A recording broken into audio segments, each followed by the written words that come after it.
Good morning.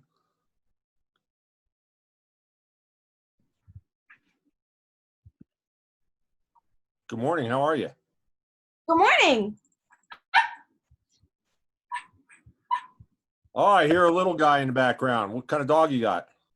He's a little Borky, 8 months old. His name's Marble. Very cool. He will be quiet this entire time. No worries. Here, let me. I need to get rid of my bar background. I'm not in the bar right now.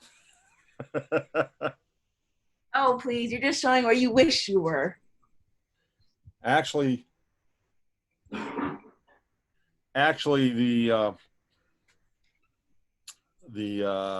see, when it was the end of April, I did a Zoom meeting and conversation with John Taffer. Do you know who John Taffer is? I'm pretty sure I do. He is. So many names. Oh, look at that. Hi, little guy. How you doing, Marble? You say hello. He's talking to you. I know. Hi, Cynthia. I didn't mean to ignore you. How are you? Good, and you? Good, thanks. Hi, Miss Cynthia. Hi. So give me just a second here. Anyway, John Taffer is the host of Paramount TV Network show Bar Rescue, and in honor of doing the interview with John, he did an office rescue of my office, and this is what resulted. So I can see people walking behind you, like if it's a mirror. So, but I don't know if that's part of the background. I think it is. yeah, It's there's. very realistic. He put a window in my. He removed my bookcases and put a window in. No, just kidding. Hold on a second. I'll get to my office here in a moment. Nope, not that one. There we go. Hi, Marcus. Hello, hello, hello. Hi, Marcus. Welcome. Thank you so much. Glad to be here. So give me a second. I'm going to add some light.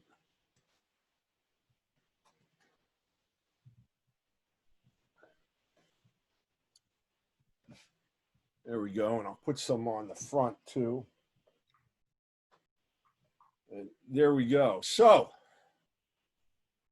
wow, this is exciting.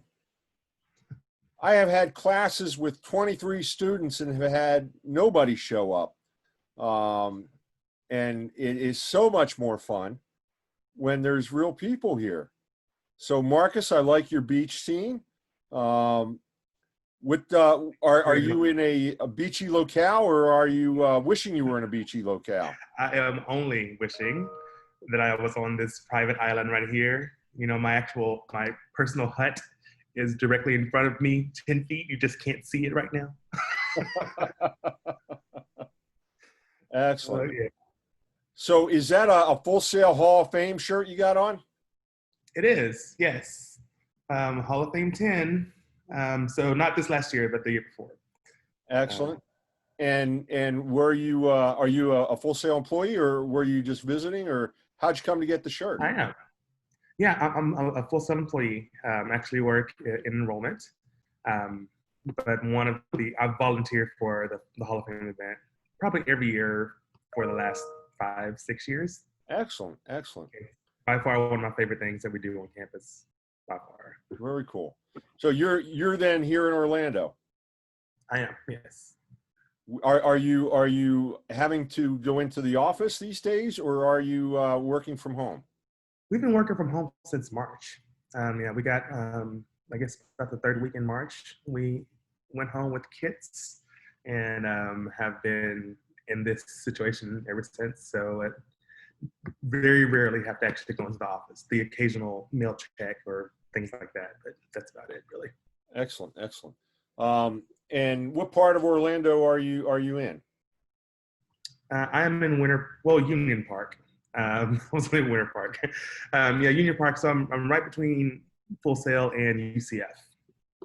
Okay, okay. So you're kind of down further on University Boulevard. Yeah, right between University and Colonial, actually, like right in that Okay, area. near University High School. Possibly. Right. I'm a I'm a Not totally sure. I'm a geography wonk, which is why I asked the questions. Uh, And last month we had a student, and he actually was living and broadcasting his Zoom meetings less than a quarter mile away from my house. So it was really kind of interesting. Am I now? Excuse me if I don't say this right, but is it Triana? It's Triana. Triana. Okay, very cool. And Triana, what part of the country are you in? Well, right now I'm in Orlando. I live like 20 minutes that way to the school. So I'm not that far from the school. So 20 minutes that way is north or west or east or? Well, I know East Colonial's that. I don't know. I'm terrible at directions. I just know how to get to where I'm going. No worries. So you're close to school. I used to ride my bike to school. It would take me about 20 minutes. And then there were one year there were a couple of bike accidents on the way, and I said, I'm done. Anyway, Cynthia, I doubt that you're in Machu Picchu, although I have to tell you that we had a student probably about 8 years ago, maybe 9 years ago, that was it was internet marketing back then. And everybody, I'm getting a note that says my internet connection is unstable. So let me just make sure I'm on the right Wi-Fi network. I am. And he had a ecotourism business that he was running out of Machu Picchu, and he would do his back then they were go-to trainings that we were using.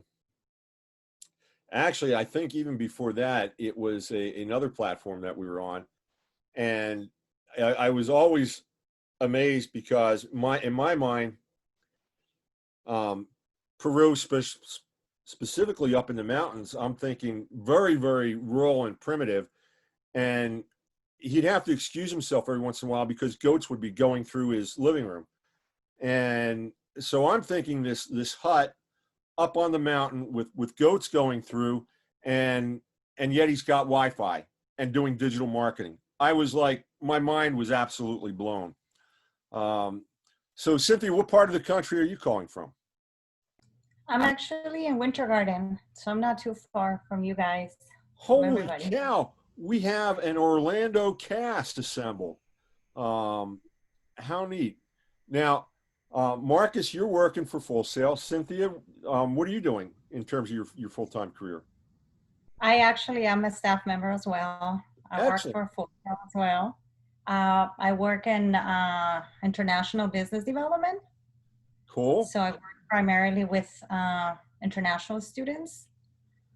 So yes, so very excited to learn a lot because with everything COVID happening, we gotta be a little bit more innovative in how to keep engaging students and the other side of the world. Yes. And Triana, what do you do? Triana, I'm sorry. I wanted to go with the longing. I can hear you now.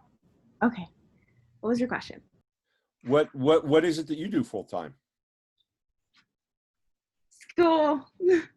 Right now, I have a bunch of like little editing jobs I do around. That's really what I want to do with my career. I want to be an editor, but I have little editing jobs that I help out, and I help like students like with their papers and stuff like that. Because like it's not like big official. Oh, either my connection just went or yours just went. Oh, there you're back. You were frozen for a moment. Now, let me ask everybody a question just quickly. Tell me where you went to undergrad. Here. At Full Sail? Yes, I have 2 degrees from Full Sail What so are the, far. what are the 2 degrees that you have? So far, I have my undergraduate in creative arts, and that is in creative writing. And then I have a Master's of Science in, I always like get it wrong. Master's of Science in Entertainment Business. Okay, very good, very good. Cynthia, how about you? I went to UTEP, University of Texas at El Paso, but that was long, long time ago. Couldn't have been that long ago. No, it was long time ago. And I was an international student. So starting or going back to school, it was a little bit overwhelming for me. I was very nervous. Still I am, because it's been more than probably 15, 20 years that I graduated from my bachelor's degree. So I don't believe it. it's been a long time. Excellent, excellent. Now, what was your undergrad in? Marketing and international business. So I have a double major. Marketing international business. Excellent. And Marcus, how about yourself? I actually got a marketing degree from Central Arkansas back in 2006. And then I got an entertainment business master's degree in 2010 from Full Sail. So yeah, it's been about 10 years for me too for school. So a little rusty, but the skills and things are still there, just kind of dusting off the cobwebs and oiling up the gears again. Excellent. I'm only 21. I feel so old. I feel so young. I'm only 21. I was like, oh yeah, I've been in school like 50 years ago. And I was over here like, I just graduated high school like 3 years ago. I just graduated high school not too long ago. You guys talk about all this time. I'm over here like, okay, be cool. We're still cool. Well, that's okay. And what Full Sail does is it allows you to do exactly what you're doing, to be able to get degrees very quickly, and be able to lay the foundation then for your entire career ahead of you. In my instance, I'll share a little bit of my background. To get my bachelor's, I was on the 20-year plan, because I started off back in the 70s at Temple University. And then I decided I wanted to become a naval officer. And in order to go through the Navy ROTC program, you had to be cross-enrolled at the University of Pennsylvania, because Temple only had an Army program. So I was an electrical engineering student back then. I did a couple years of ROTC. I completed a number of summer programs, and had advanced to the rank of second-class midshipman, just about to become a first-class midshipman, which meant that graduation was just around the corner. And I ran out of money. I was supposed to be on a full scholarship, but back then Jimmy Carter was president, and he had cut the military budget dramatically. And when I ran out of money, I had been taking a small stipend, which was just barely enough to pay for the cost of attending, from a transportation cost, attending the University of Pennsylvania as well as Temple. But because I was enlisted. Because of that, I had to stand a board of review, which basically was a court martial for not having the funds to complete school. I thought my goose was cooked, because the board of review, which was chaired by a Navy commander, had decided that I knew my goose was cooked at the end of 3 hours. I had been standing at attention answering questions for that entire time, but I didn't want to admit. I thought what they were trying to do was to get me to admit that serving a 2-year enlistment would be best, but and serving a 2-year enlistment would have meant that I was going in without an A school under my belt, and that would have meant that I was put in the first division on board ship, which the first division on board ship was I'm just going to say it. the first division on board ship are the knuckle draggers. It's the anchor gang. And I had no desire to volunteer for that.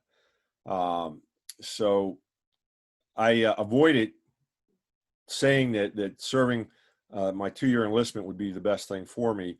But I knew my goose was cooked when the commander said, Mr. Reneski, you have spoken eloquently for the last 3 hours. Unfortunately, you haven't said anything. And at the conclusion of the board review, I received orders to report at the Philadelphia Naval Base for processing.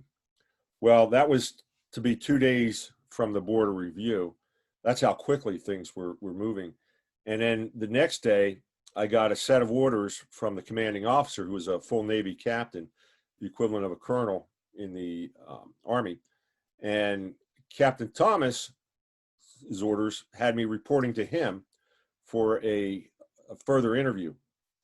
And in a nutshell, Captain Thomas said, Mr. Reneski, we don't think that this was of your doing. This was a result of the Navy's inability to compensate you appropriately. And if you have something that you want to do other than the enlistment, I want to offer you a honorable discharge. So that brought my Navy career to an end. The thing I had that I could do, I had always been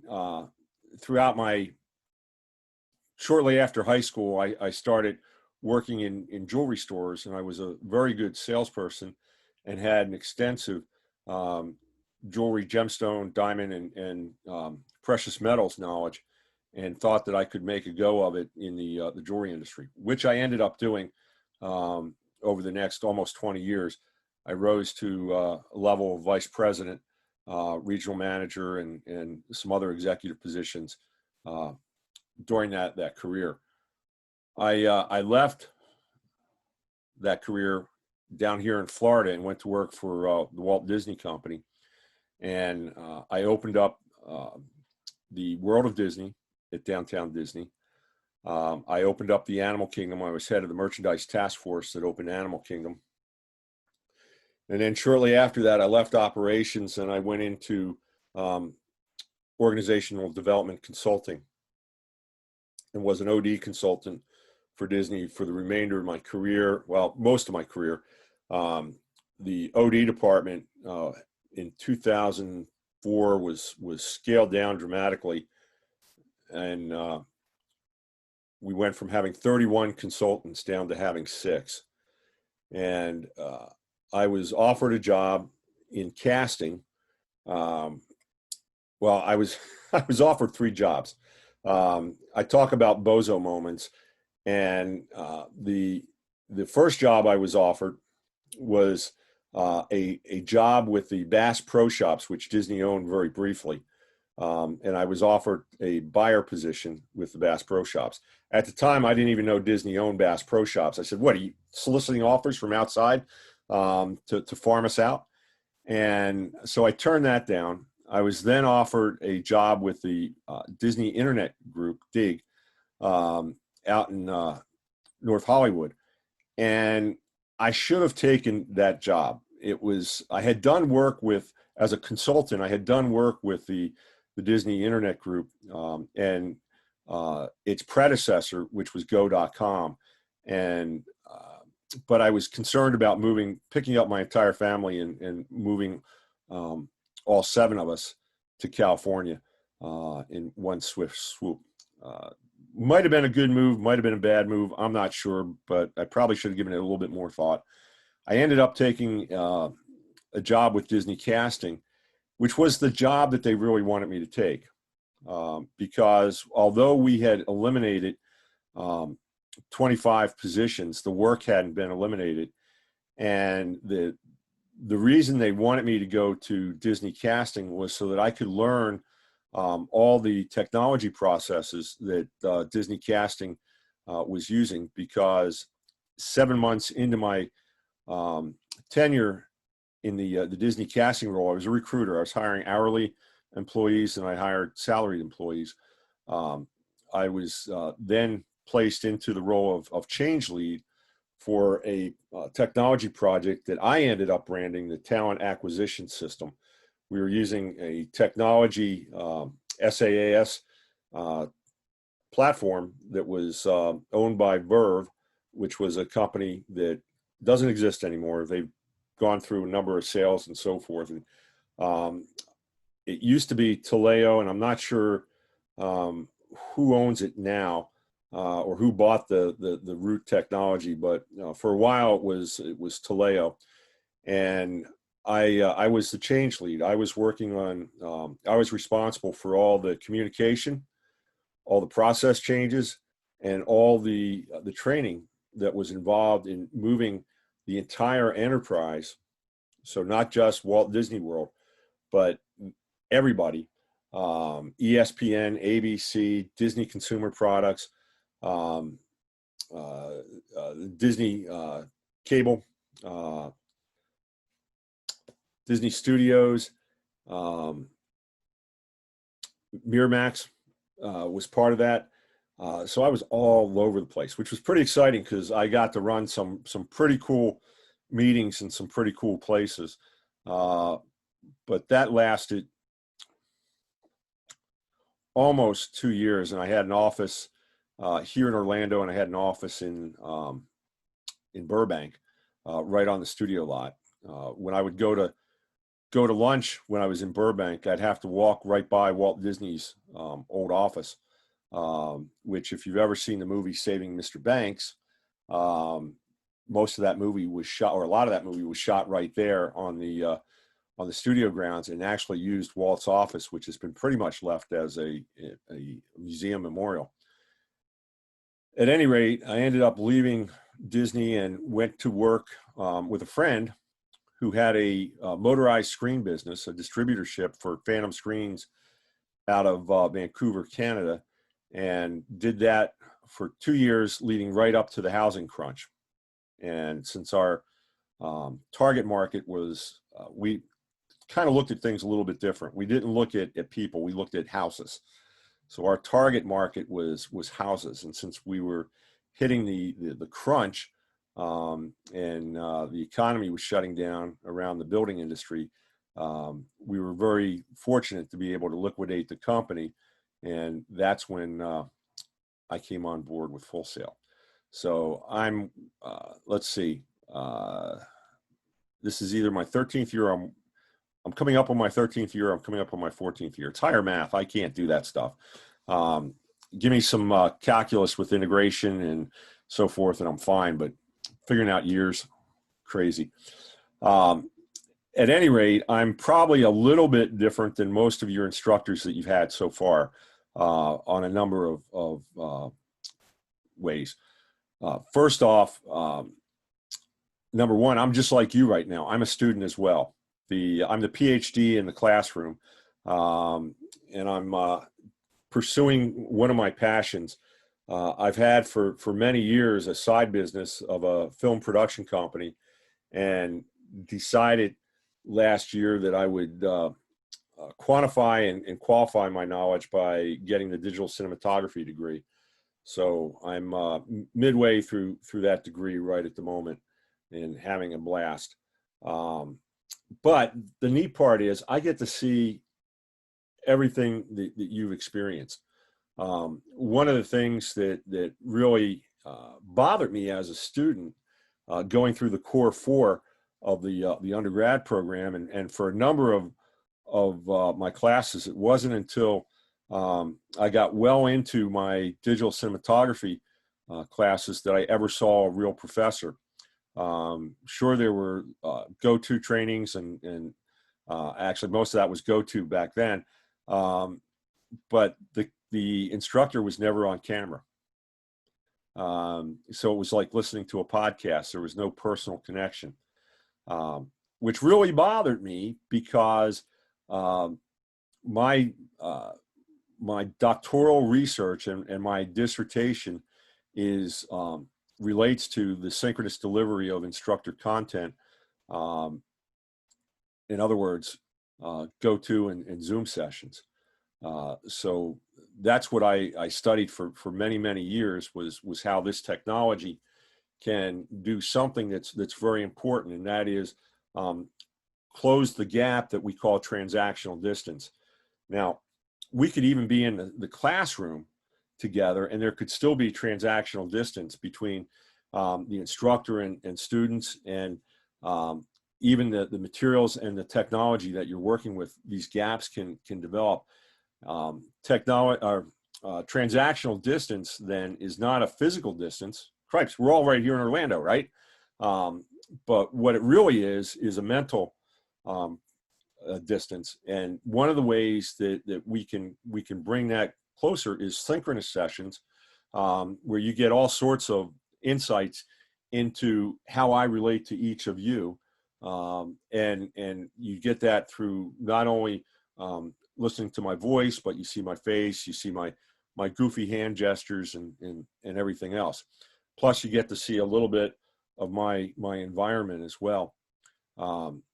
So yes, in case you're wondering, behind me, there's a couple of maskers for performance at Walt Disney World. There's actually a letter up there from Michael Eisner. I did a number of projects for Michael Eisner. There's and then all my books. I'm probably surrounded in here by probably close to 1,500 books. And yes, I've read maybe not 100% of all of them, but I've read well over 70% of all the content in each of the books there. How's that? So the other way that I'm probably a little bit different is that I'm a stakeholder at Full Sail in another way, which is I have 2 of my 5 children. I have 5 children. My wife and I have been married coming up on 38 years, and they're all ours. My youngest just graduated college. He graduated Asbury this May, and of course, with the COVID, the graduation was canceled, and our plans to go up and see him walk. He's the first of our 4, or I'm sorry, I just cut somebody out. He's the first of our 5 children. We have one that we affectionately refer to as the little SHIT. And he's, that's because he's always a brat. He's actually a senior airman in the United States Air Force, and works on A-10 engines up in Valdosta, Georgia right now. Anyway, our youngest, we didn't get to see him graduate, but he was the only one out of all of them that managed to complete his 4-year degree in 4 years. So we were quite excited for that event. But I have 2 other children. My son, who, if you happen to be traveling through Orlando, be on your best behavior. No, I'm just kidding. He's a Orlando police officer, and he has a entertainment business degree from Full Sail University. So I would venture to say he is the only Orlando police officer that has a degree from Full Sail University. I used to tell everybody to drive with extreme care and caution because for the last 5 years, he was a police officer in Winter Park. But truth of the matter is he very rarely does traffic enforcement. For a good portion of his time in Winter Park, he was a detective and a member of the Metro SWAT team. At any rate, so he's got an entertainment business degree. Now, when he was doing his undergrad degree, depending on how long ago you had an association with Full Sail, so let's see, 2010, who had their degree in 2010? Marcus. If you ever went down to the Starbucks there on University, just off campus, and if you did that at night, you probably had my son as the lead barista, because that was his job while he was going to school.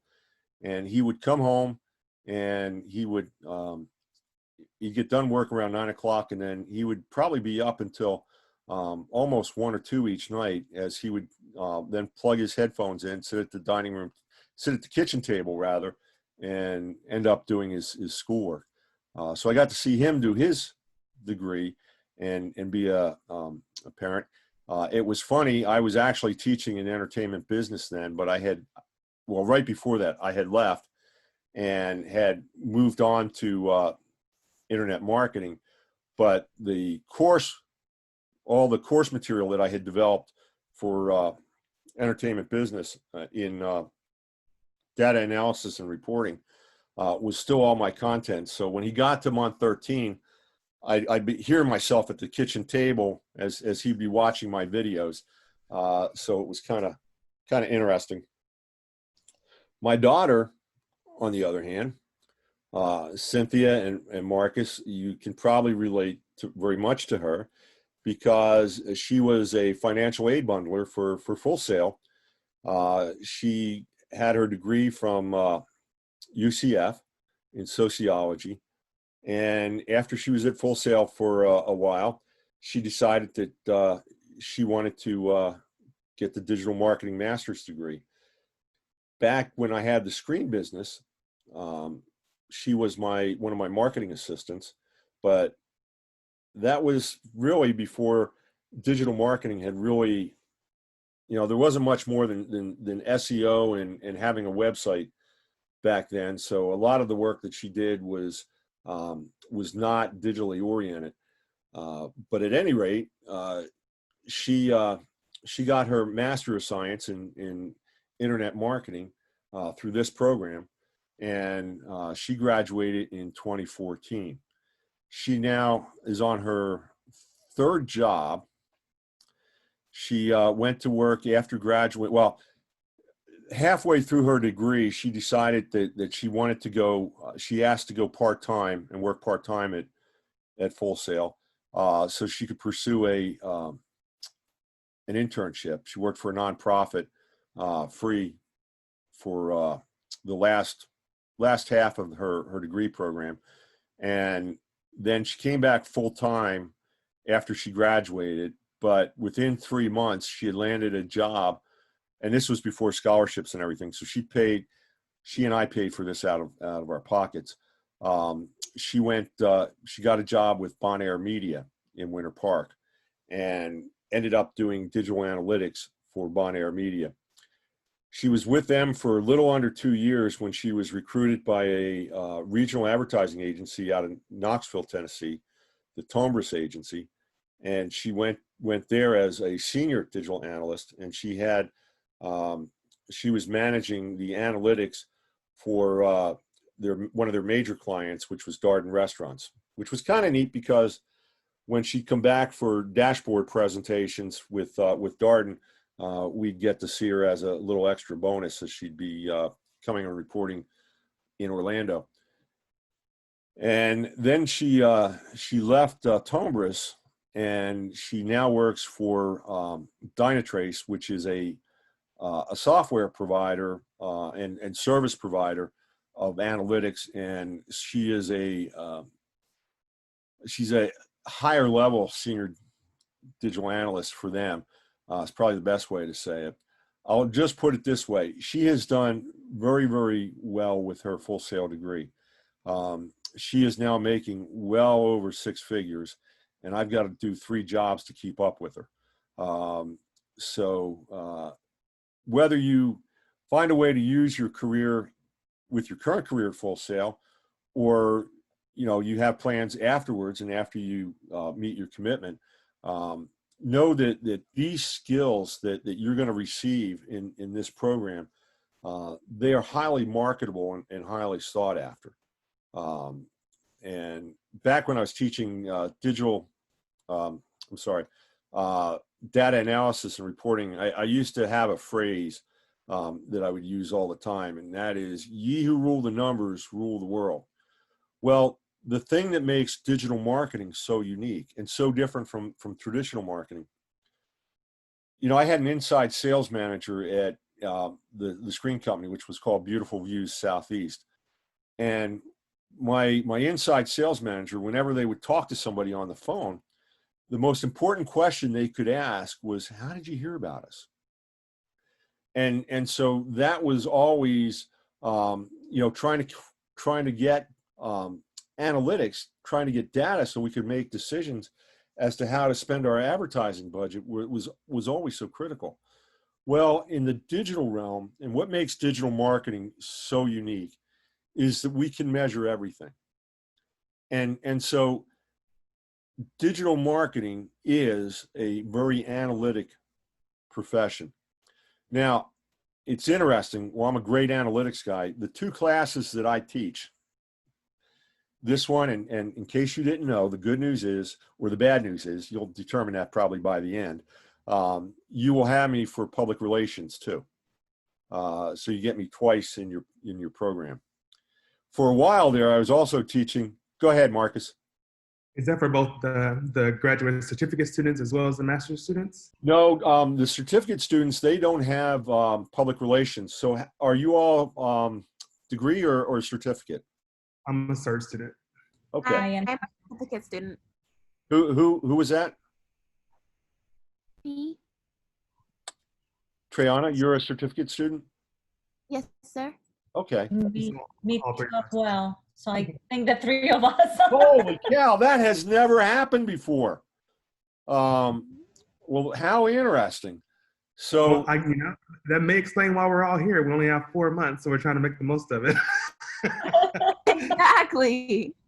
well, hopefully, I'm a natural born salesman. So maybe I will have you so interested in digital marketing that you may adjust your thinking down the road and decide to sign up for the whole program. But at any rate, then you're only going to get, it's your loss. You're only going to get me once.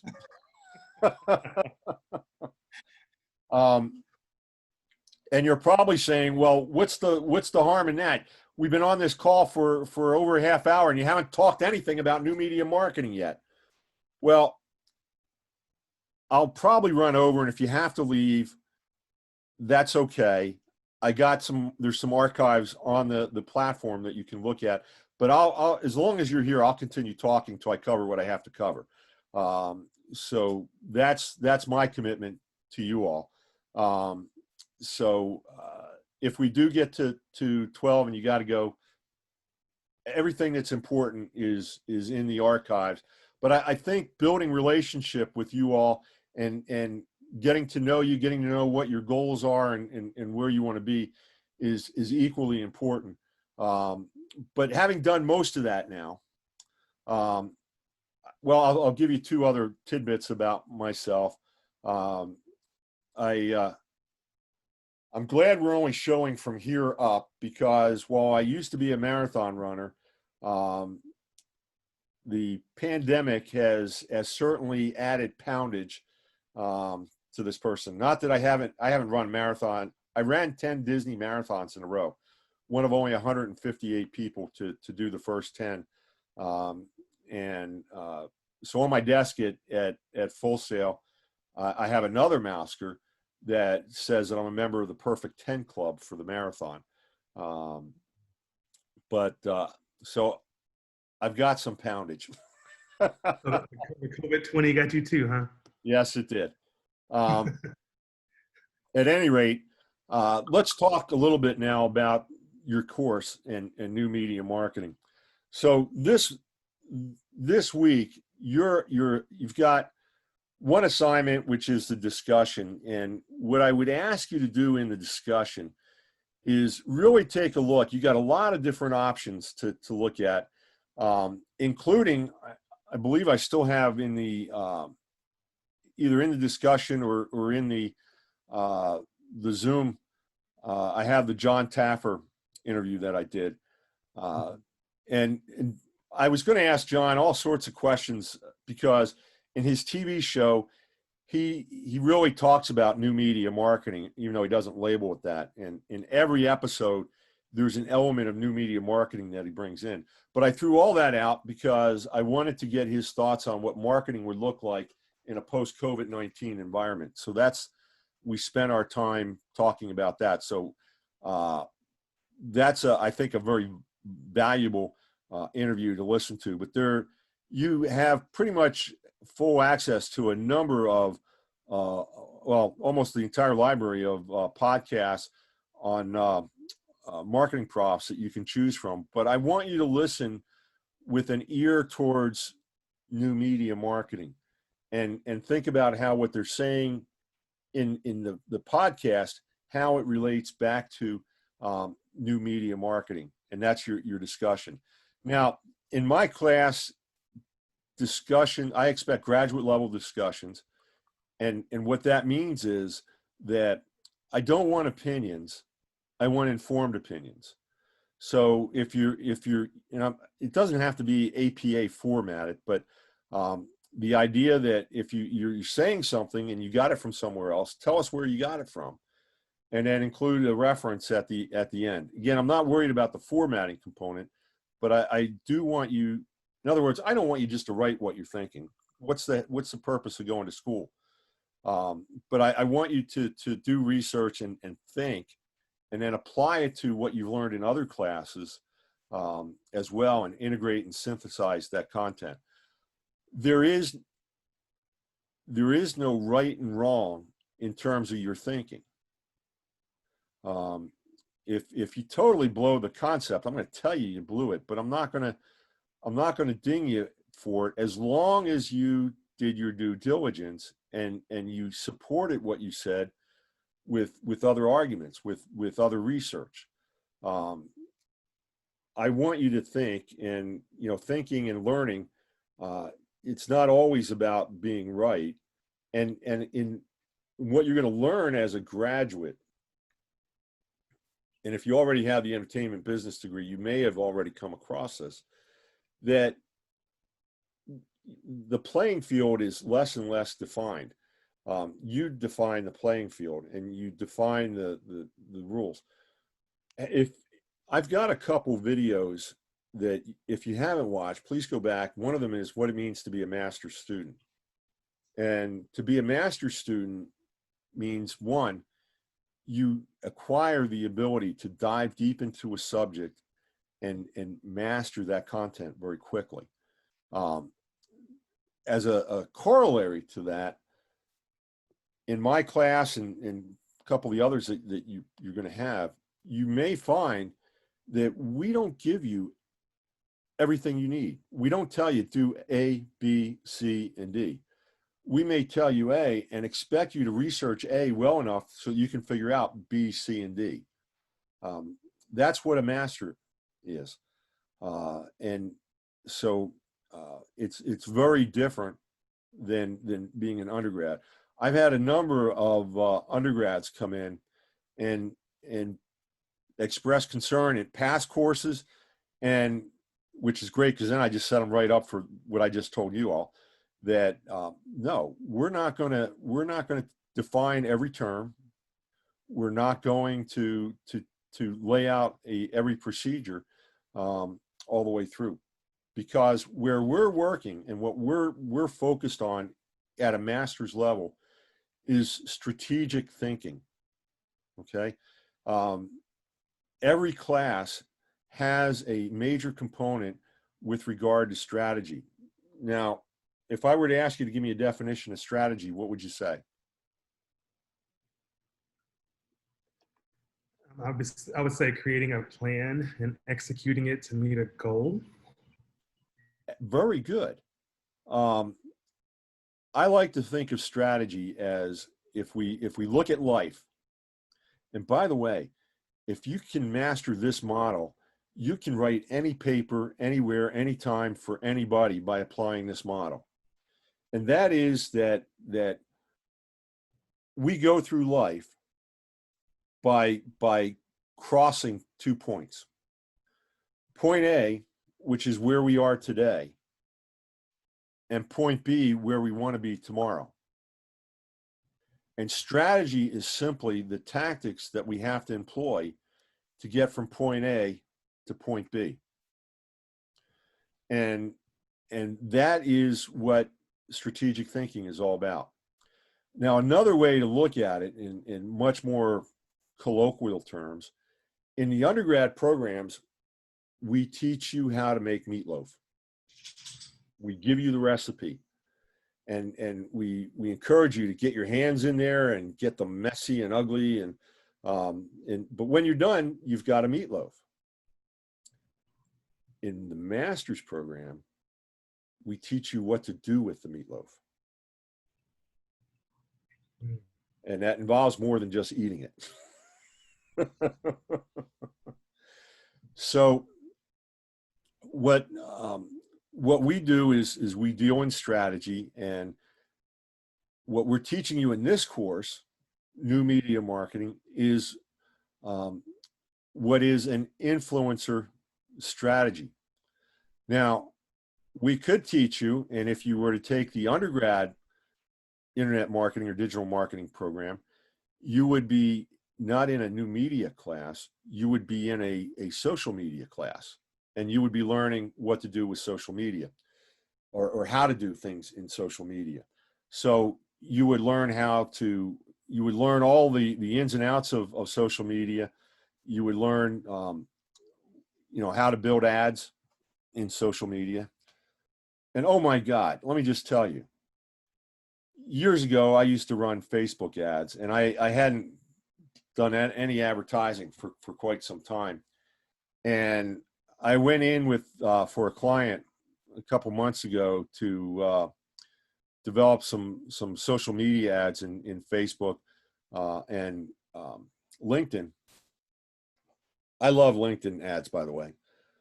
But oh my God, Facebook, in the 5 or 6 years that I was absent from that platform, the ad platform in Facebook, it's a monster. And you could probably spend 3-4 months at least learning all the procedures and all the things that you need to do to effectively run an ad campaign in Facebook. We're not going to teach you that here. We're not going after that. If you think about, when you think about marketing, there are a number of channel strategies, and there are a number of different media. When we talk about media in marketing, can you name the three? What type of media are there? Different media. Paid media. Paid media, Paid and media? it was Go ahead. owned media, and then it was Earned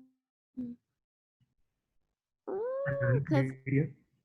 What was that, Marcus? Earned media. Earned media. earned media, yes, because then they're telling your story. Yes. Yes. So what we are dealing with in this class is a form of earned media. Now it's going to be kind of interesting because we're going to talk about payments, but let's talk about the character of paid media. Based on the amount of money that I pay, I can control the message in terms of the exact words, the timing, and the placement of that message, of that marketing message. Now, if I pay less than the full amount, sometimes I lose control over one of those, but generally speaking, I have control over those three elements. In owned media, which would be my website, these social media channels that I own, so my Facebook, my Twitter, my LinkedIn, I'm trying to avoid saying WhatsApp because I hate WhatsApp, and I hate TikTok because TikTok is actually owned by the Chinese Communist Party. It's owned by their propaganda ministry. Most people don't know that. So, but I try to avoid those things. But owned media, those social media channels that I have control of, that's owned media. And then the last is earned, where we have somebody else tell our message. So in this class, we're going to rely on other people to tell our message. Now we're going to influence them. And some of that influence may end up costing us something, but not traditional currency normally. If we're just if we have an influencer that we're paying, then we get into the element of a paid professional spokesperson, which is advertising. And this is not advertising, this is new media marketing. Now, we may have to work out some sort of agreement with regard to some form of barter or trade. The clue, though, is if you have to start thinking about cash payments, then you're no longer dealing with new media marketing, you're dealing with advertising in the form of a paid professional spokesperson. So there's a line there that you got to keep your eye on. In public relations, and the reason I teach public relations and new media marketing is because both really exist in the earned media channel. Now, as a public relations operative, or as Edward Bernays used to call them, counselor, public relations counselor, you also get to deal with owned media because you're then taking the messaging that you're creating for earned media and you're distributing it in the media that you own. So your website, which may be a blog, it could be the newsroom, it could be your Facebook account, could be your Twitter account, could be your LinkedIn account. So those are all elements where we get messages out, earned media and then owned media as well.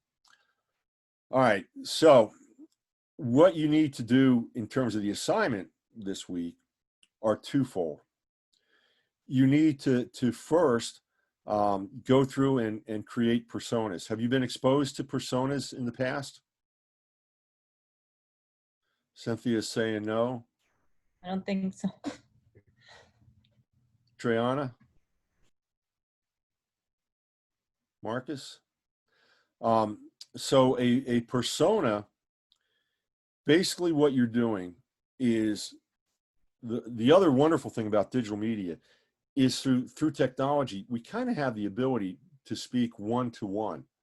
Whereas in traditional marketing, you're speaking one-to-many. I put a billboard up on the highway, it goes to everybody. If I run a commercial on TV, it goes to everybody that's tuned into that channel. Whereas with digital marketing, I can create a message that's geared right to you. In advertising, in paid advertising, for example, in email marketing, I can generate an email that's going to say, Dear Cynthia, in your Amazon basket, you left 2 items last night. You may want to pick these up because quantities are very, very limited. Whoa, that's very personal, and that's one-to-one. But yet I've got automation behind me that allows me to do that to everybody that left something in their shopping cart. So we want to, in this class, what we want to do is we want to develop personas in week 1. And now first, let me come back and tell you, the textbook for this course is Think Like a Rock Star by Matt Collier. And I'll give you a little bit of background on the course. This course was primarily written by my very good friend, Kerry Gorgone, and Matt Collier.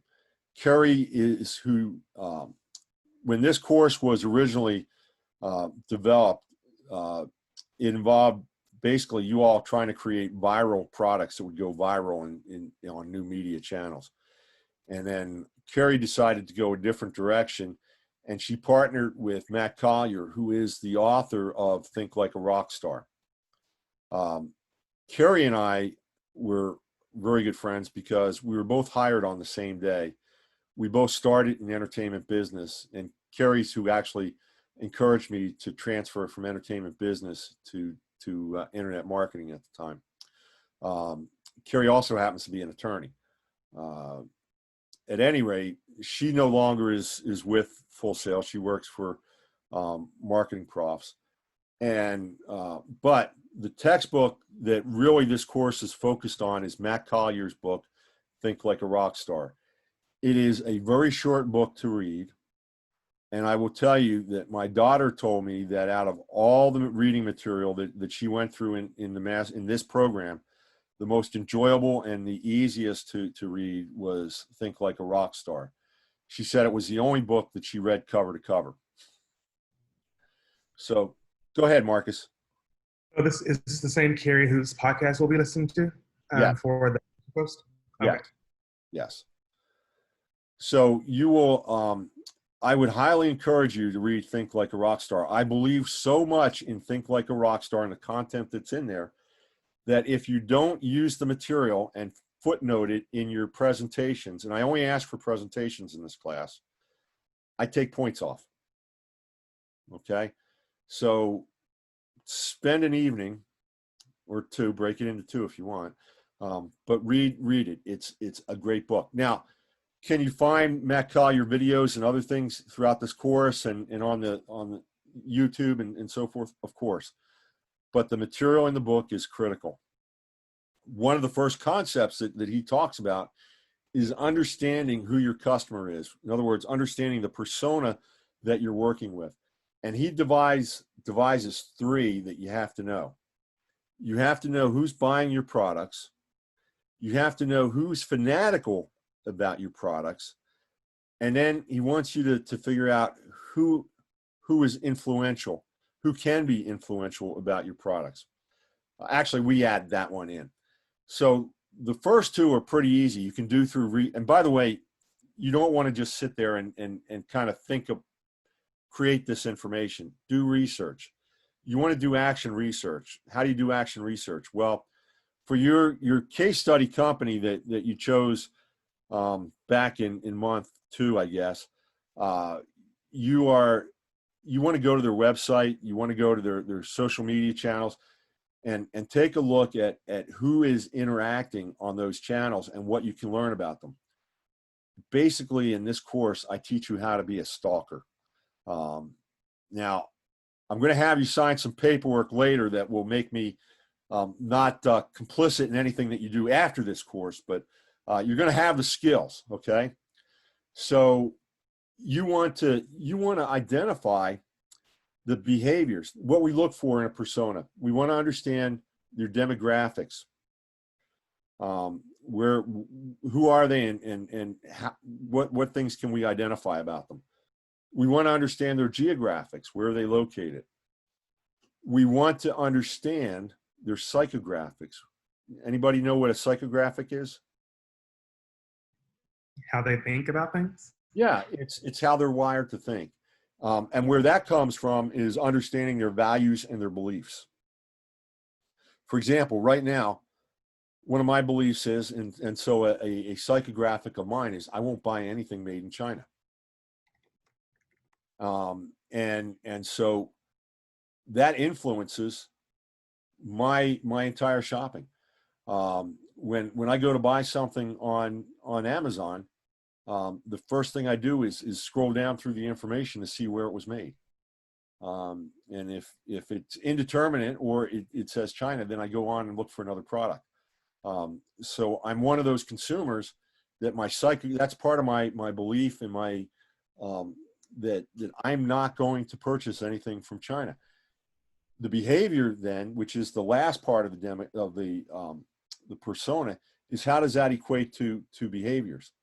So if I'm Amazon and I have a persona that I know is not going to, that they're very concerned about buying products made in China, then what am I going to do in terms of their behaviors? When that person is on my system, my e-commerce site, I'm going to make sure that my suggestions and so forth are only for products that are made elsewhere. So what ends up happening is you need to understand 4 components: geographics, demographics, psychographics, and then the behaviors. How does that manifest itself in actual activity? You do that through research. And basically what you're doing is it's called action research. Now, if we were doing this non-digitally, or we had some more resources, you might be able to take a list of your brand's customers and pull together a Zoom focus group and ask some questions and be able to compile this. We don't have that capability, so you kind of have to do it surreptitiously. You have to be the stalker. You got to go and kind of look and see what kind of conversations they're having with the brand. And then if they happen to have an open profile, go look at the open profile and see what you can ascertain that way.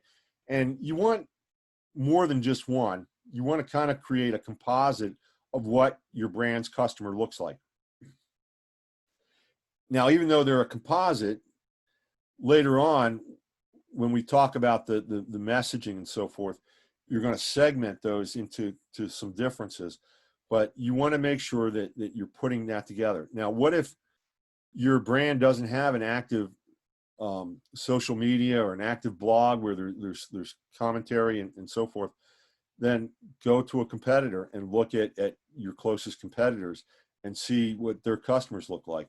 If they're a competitor, then you're probably sharing the same customer base, so you're going to share the same customer personas.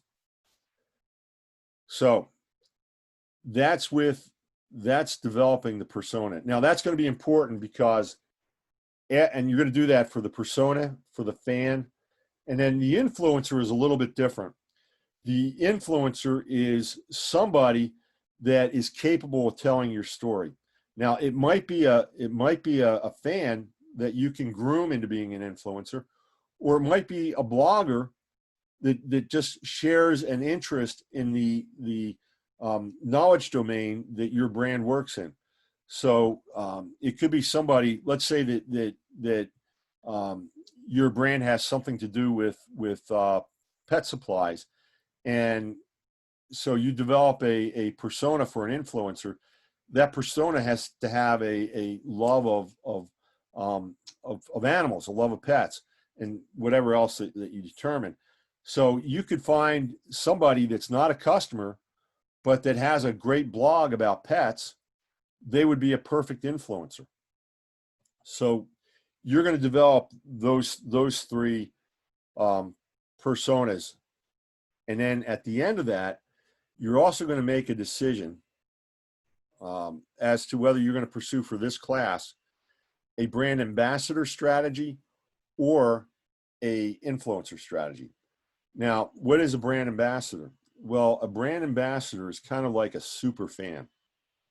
It's somebody that is purchasing your product, engages with your product, but they also have the ability to influence. Okay.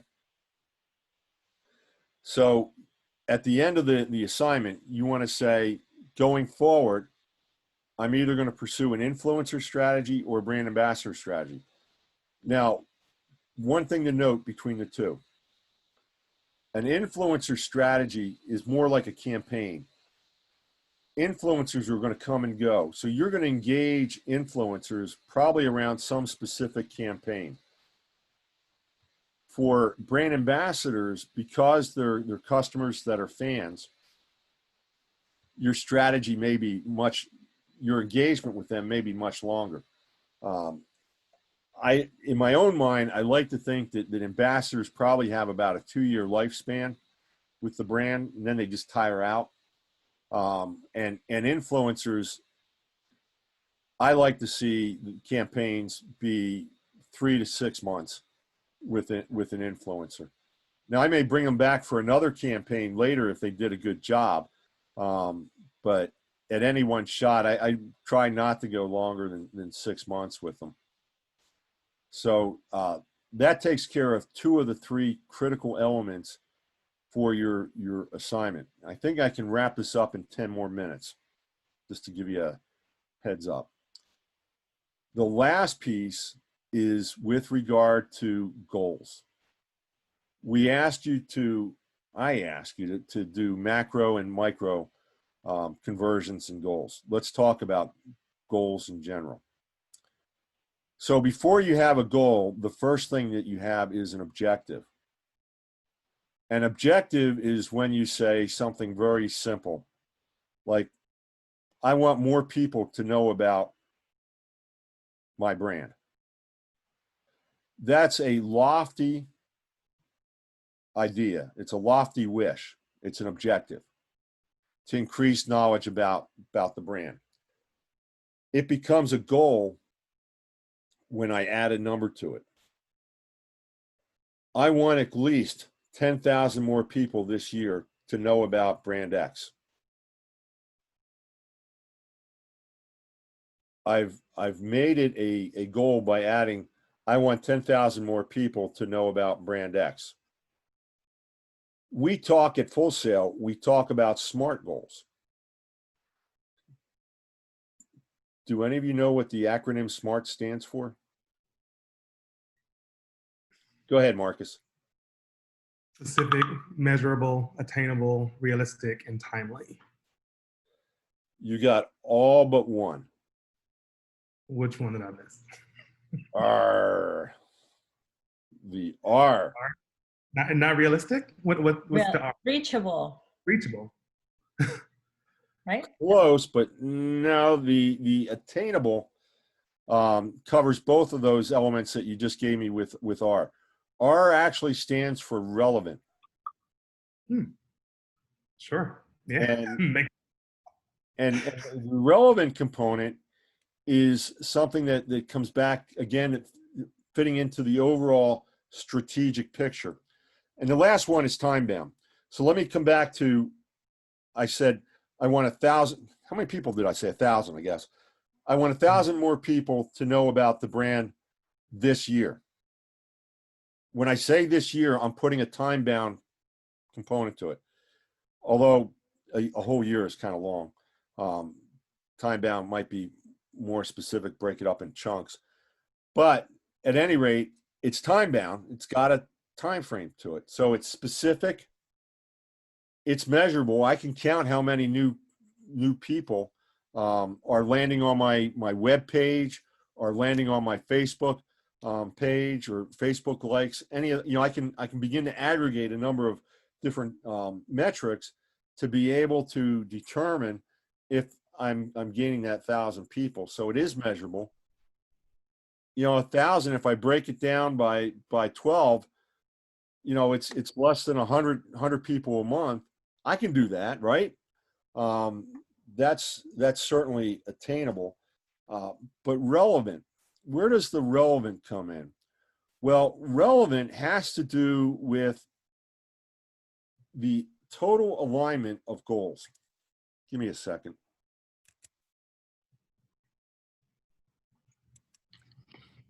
And I want to try and, I think I have.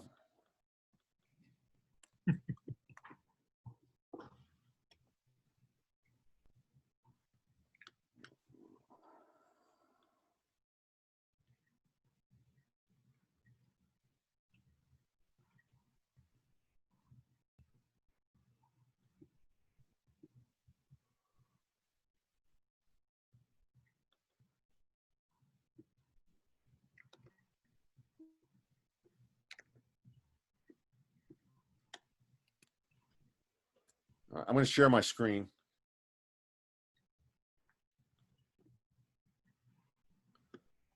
So when we think about strategy, the model that's used more often than not is a pyramid. And the idea being, at the very top of the pyramid is where the organizational goals are, which are the mission and the vision of the company. We come and the brand is part of that as well. What is the brand statement?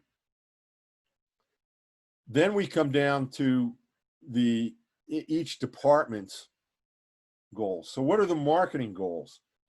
And marketing, before we get to goals, let me come back and say, what are the marketing objectives? And this is interesting. The marketing department objectives, from organization A to organization B, there's only like 4 or 5 that possibly exist in the entire realm of objectives.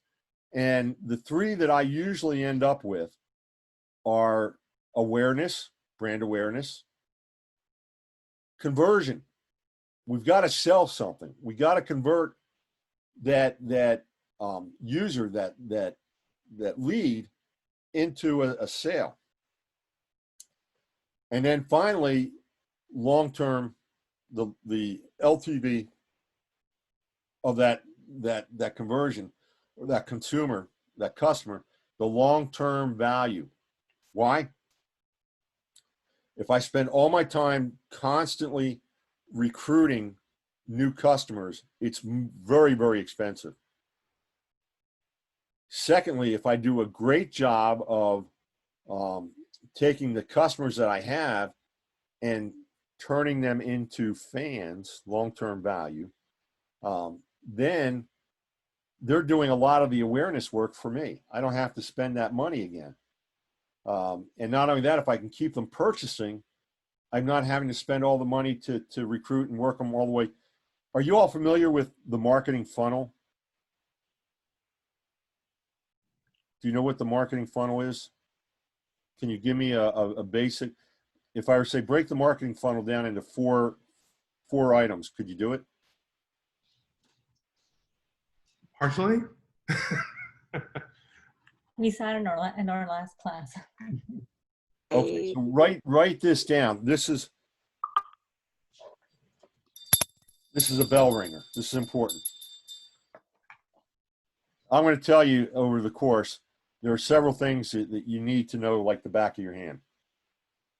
So a basic funnel is, what we're saying is that we're bringing people into this marketing machine, and out of the end comes a customer. Mhm. There's basically four areas inside that funnel. At the top is awareness.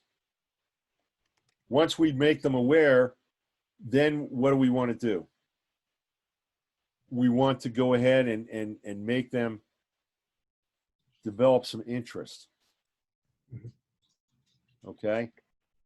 And then once we have them interested, we want to get them to the point where they're beginning to consider making a purchase. So it's awareness, interest, consideration, and then the last part is decision.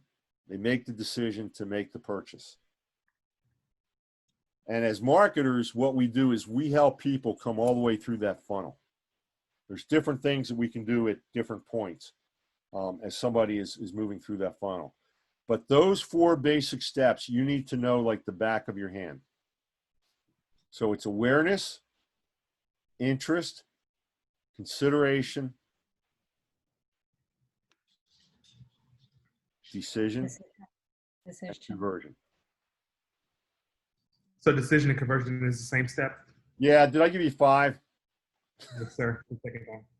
But Awareness, interest, consideration, and decision. Hmm.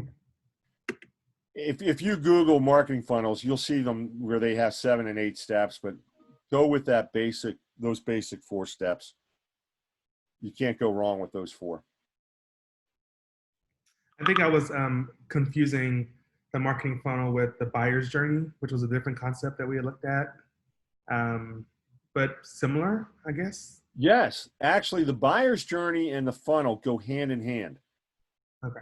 Because what the buyer's journey does is it looks at their trip through that funnel and says, what are all the touch points? What does a typical buyer do?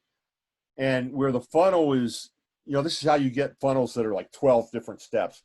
They're really just conical versions of the buyer's journey. What you're doing in a buyer's journey is you're looking at the touch points. Okay.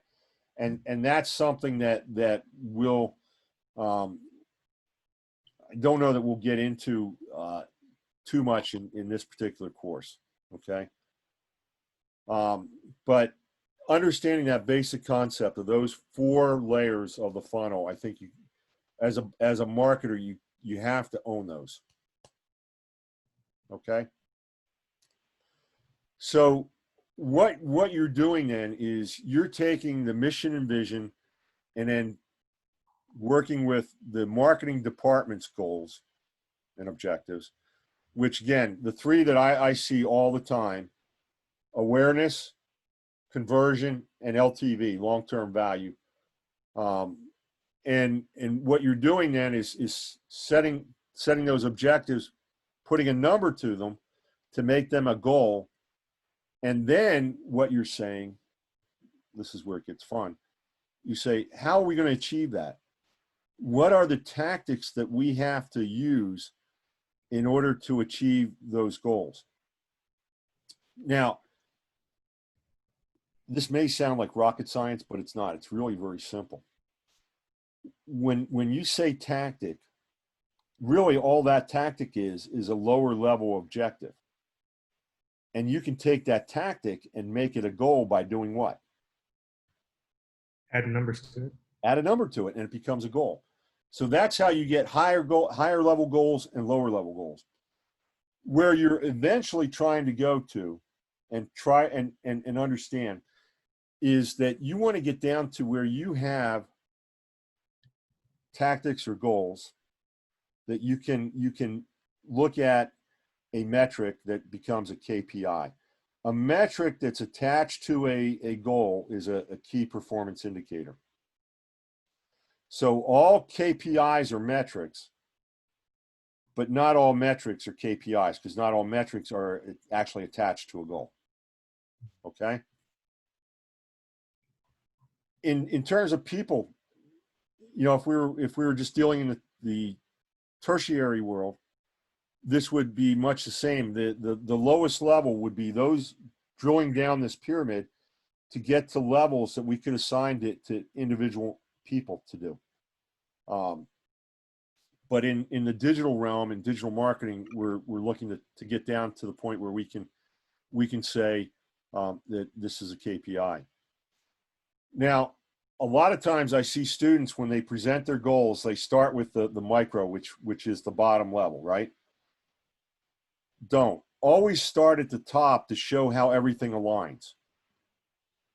And you don't necessarily have to start with the mission and vision, although you should always know your brand's mission and vision, because ultimately everything has to be relevant to that. One of the things I used to do at Disney, one of my consulting specialties was strategic alignment. I would go in and work with an executive, and we would go through and look at all the initiatives that they were working on. And then I'd pull their executive team together, and we would ask questions like, how important is this to achieving your objectives? And how successful is this in achieving your objectives? So in essence, we would be looking at efficiency and efficacy, and it would be amazing. You know, I'd leave that executive and that team with a list of projects that they shouldn't be pursuing anymore, because they were just, they were sacred cows. Somebody had said we needed to do this, but it wasn't doing anything towards advancing that organization from point A to point B.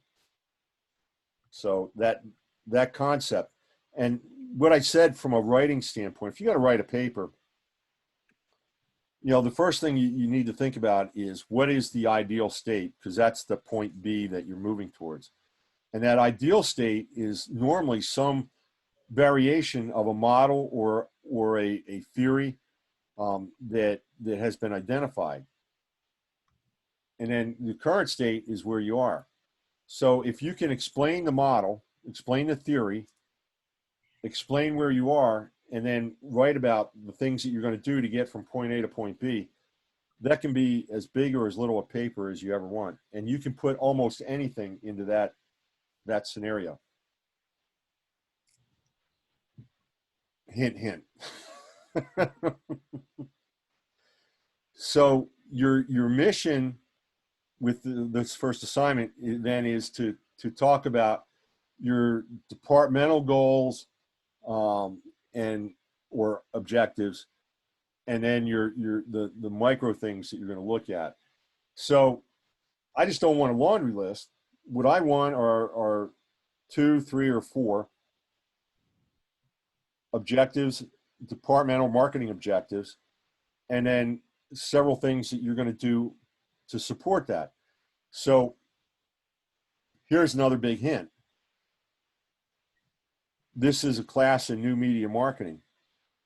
One of your strategies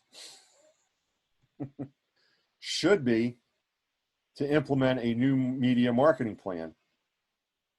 And then several of the things that you should be looking at as far as micro conversions with regard to a new media marketing plan might be how many influencers you need to identify, how many brand ambassadors you need to identify, and then things that you're going to do with regard to that plan down the road, with those individuals down the road.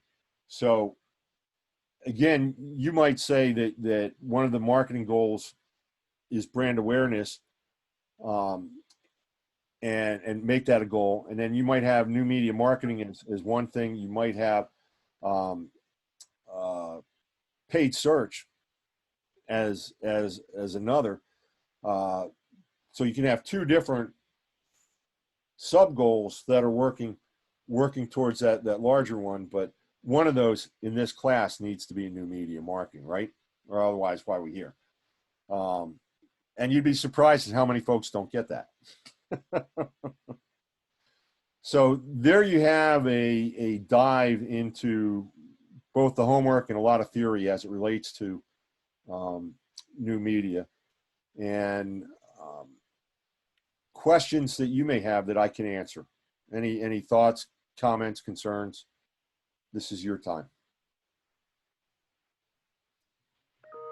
Actually, I did have a question in regards to coming up with the right competitor. I've kind of had a little bit of a struggle. One of the reasons why is because my organization is a local nonprofit here in Orlando. However, it's a nonprofit arts organization.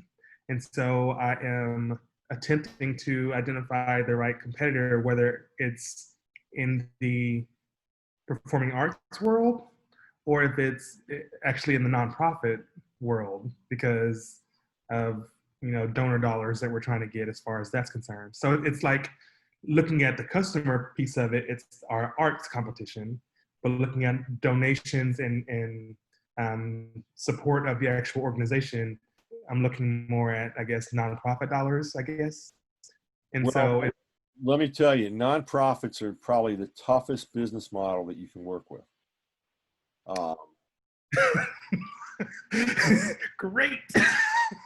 Because you have to, okay, so the way to look, and first off, you have to understand how the nonprofit works. So where does one of the critical questions, regardless of business model, profit or nonprofit, how does this organization get revenue? Okay. So for nonprofits, that may mean that they are soliciting donors. Their model may be to solicit only individual donors.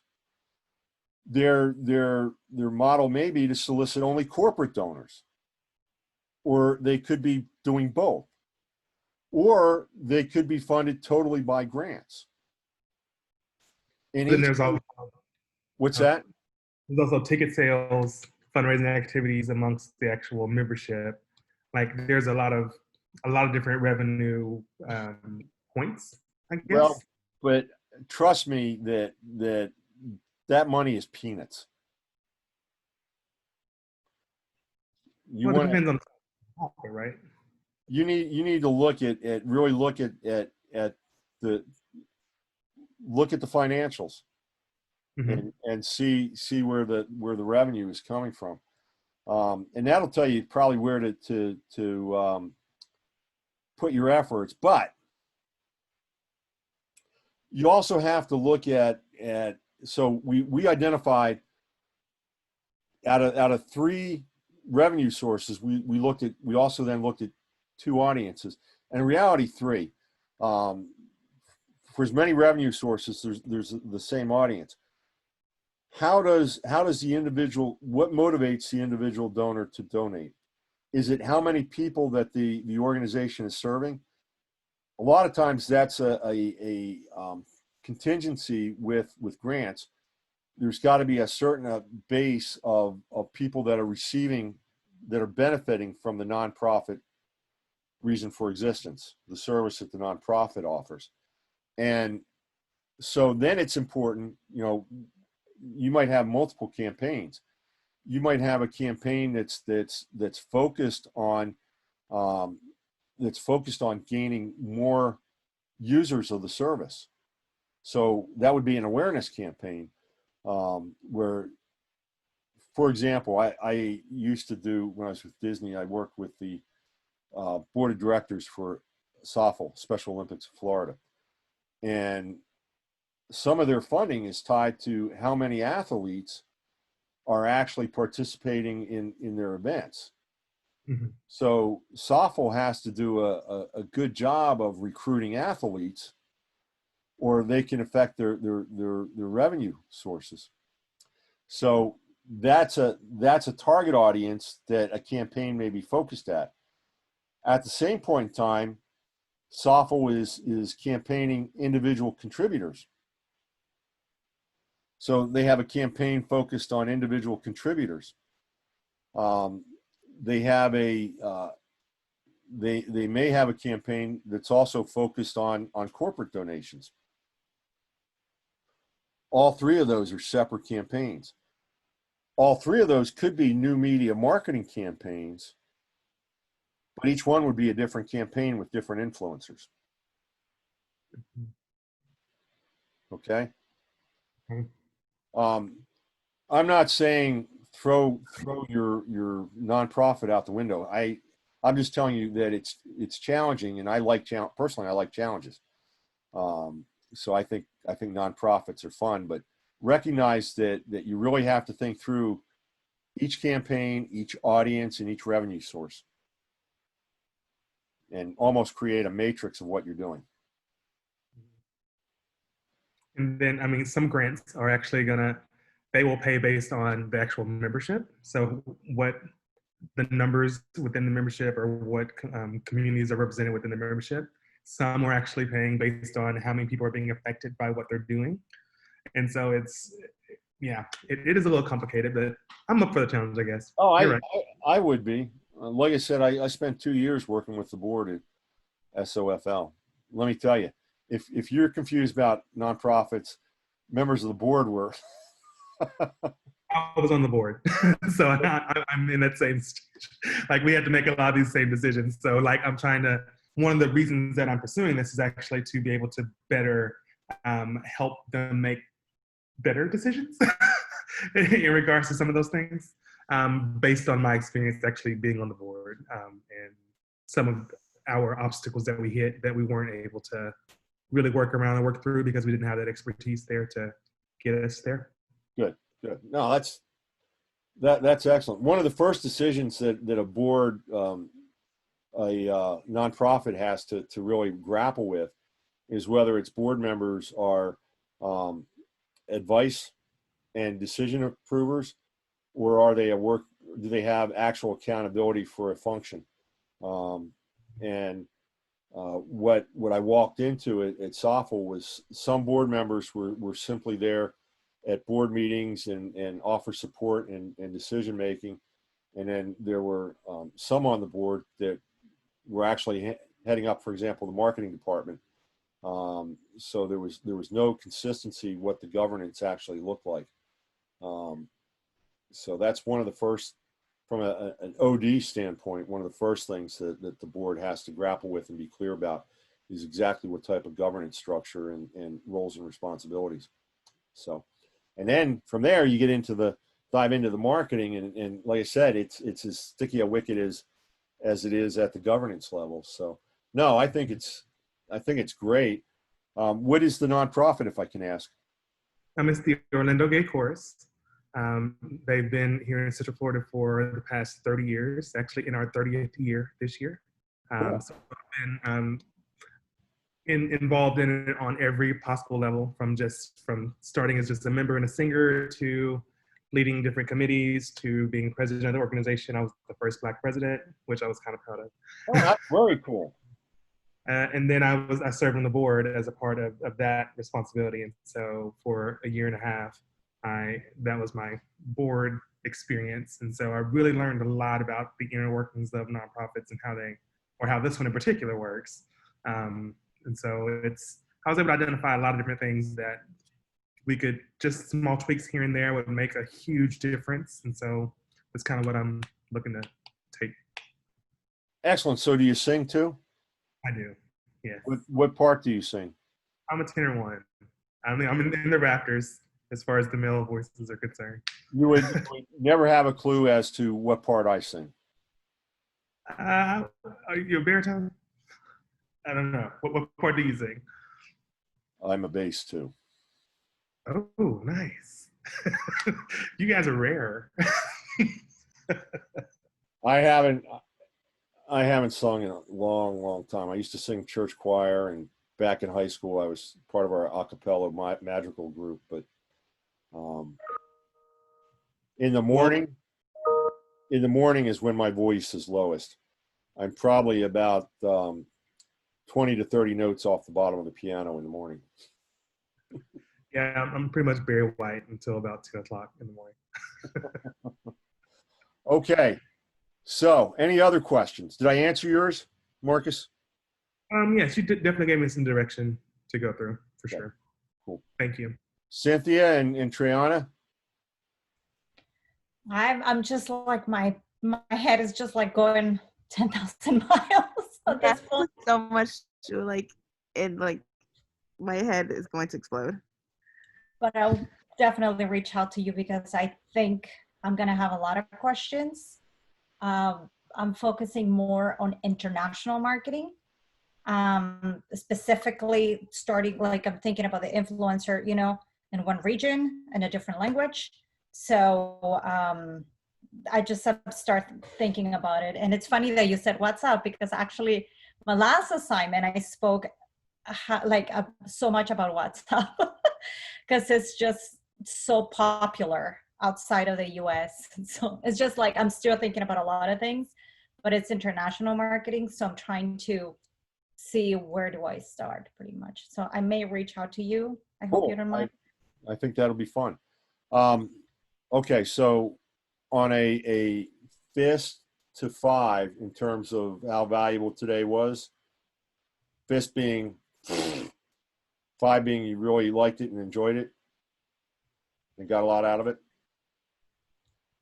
3. I am like, do you want to go, Marcus, or should I go? I give it a 3. Yeah, A lot of fun. Cool. at least a 4. We're at least a 4.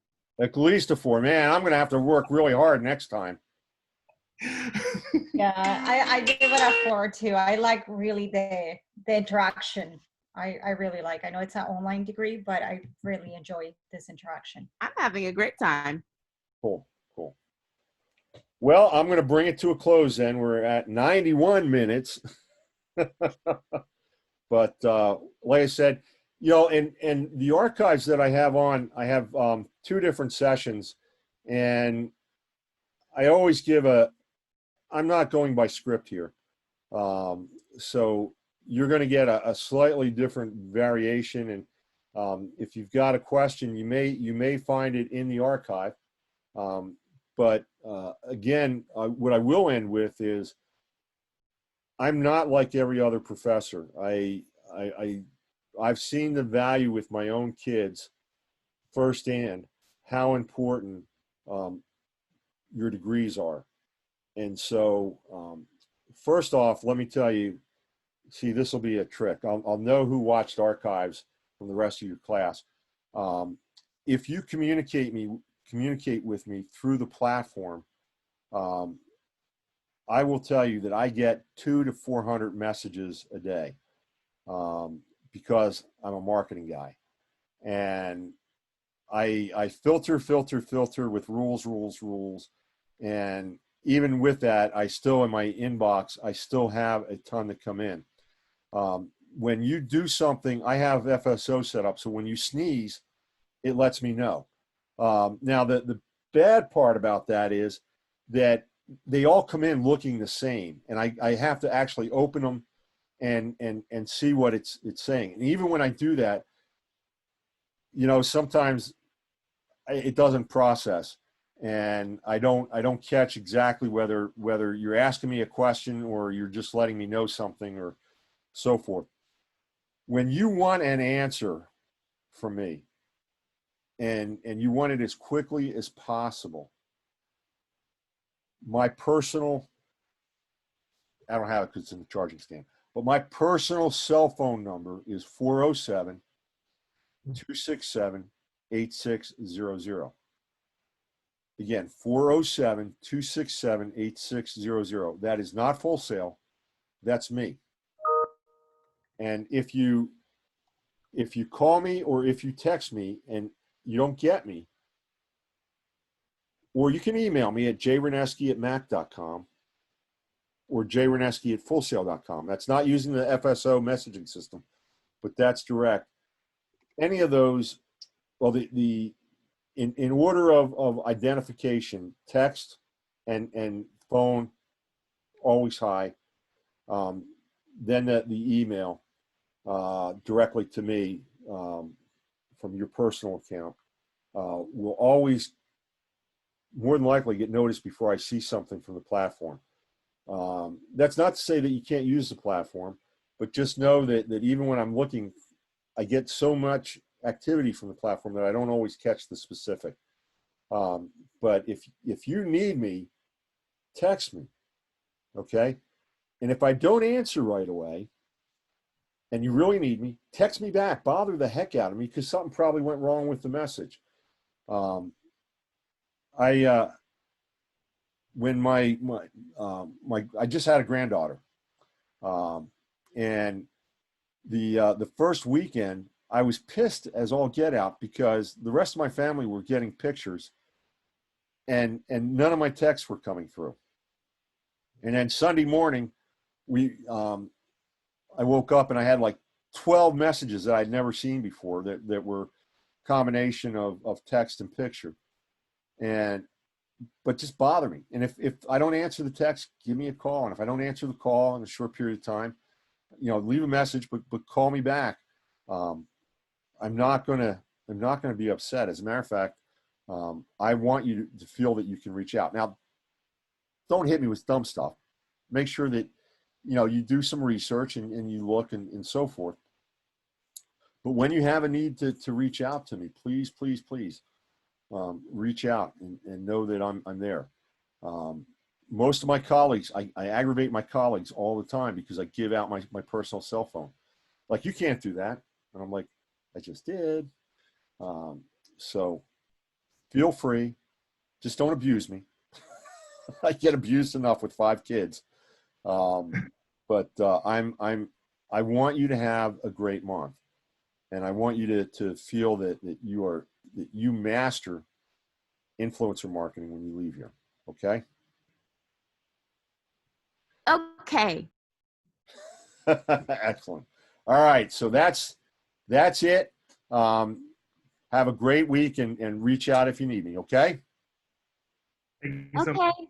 Thank you. You're welcome. Bye now. Bye-bye.